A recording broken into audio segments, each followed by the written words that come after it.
What's so cool about manufacturing? What's cool about manufacturing? I think there's a bunch of really cool things about manufacturing. One, the people who we have working here are, to me, are the top of the class as it pertains to that. I think what's also fascinating to me is the evolution of the equipment and automation and robotics that are coming into manufacturing as well. It offers more than a job, it offers a future. Modern manufacturing relies on advanced machines and skilled workers. Workers make decisions that affect real buildings and real people. Designs become reality through teamwork and precision.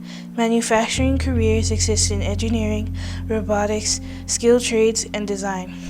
These careers are in demand and constantly evolving. If you take a look at Aga, Matt, any one of our employees that are out here, they're all part of the team. So if one person fails, we all fail.